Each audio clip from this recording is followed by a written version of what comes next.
La Terre est presque entièrement recouverte d'eau. L'océan constitue 71% de la surface de notre planète. Pourtant, nous ne connaissons qu'une infime partie de la biodiversité marine. À l'heure actuelle, on a déjà fait énormément d'expéditions scientifiques jusque dans l'espace, et pour autant, dans les océans, on en découvre encore tous les jours, jusque dans les micro-organismes. Et c'est à ça justement que servent les expéditions Tara, c'est pour mieux comprendre nos océans et mieux comprendre l'écosystème dans lequel on vit. Les bassins océaniques sont tellement peu connus qu'il est impossible d'estimer le nombre d'espèces qu'il nous reste encore à découvrir. Mais alors, pourquoi en connaît-on toujours aussi peu sur l'océan ?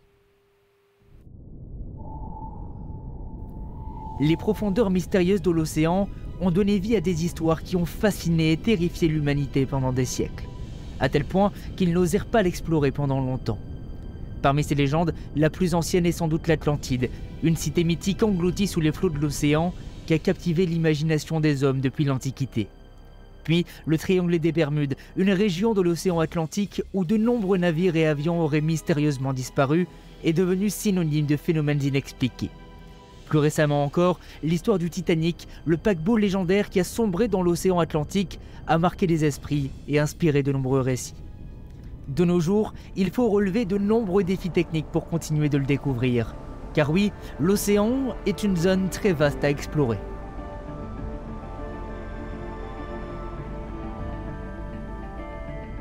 Il faudra 2 ans à la goélette Tara pour explorer 25 000 km de côte en Europe.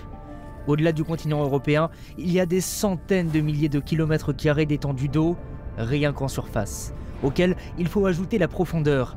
En moyenne, l'océan descend jusqu'à 3800 mètres de fond. Mais à certains endroits, la profondeur atteint les 11 000 mètres, soit l'équivalent de 110 terrains de football.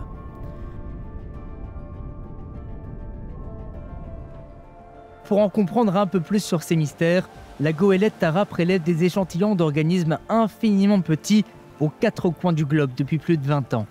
Contrairement à ce que l'on pourrait penser, la majorité de la biodiversité se trouve en surface et non dans les profondeurs. Le phytoplancton, premier maillon de la chaîne alimentaire, ne peut survivre sans lumière. Ces prédateurs vivent donc dans les premiers mètres sous la surface. On pourrait penser qu'il en serait plus facile de les observer et de les étudier.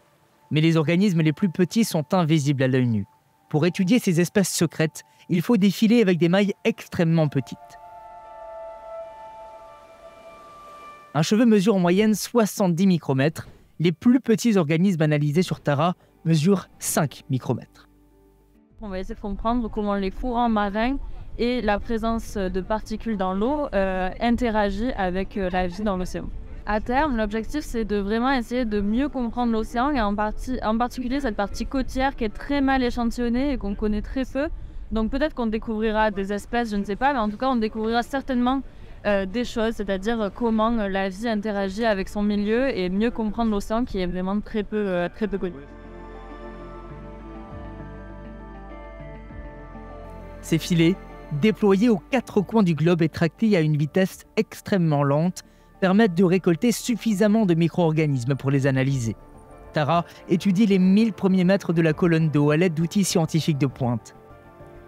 L'objectif est d'en comprendre un peu plus sur cette immensité bleue dont il reste tant à explorer et éventuellement découvrir de nouvelles espèces jusqu'alors inconnues. À ce jour, 95% des virus présents dans l'océan sont connus grâce aux travaux de la Fondation Tara Océan.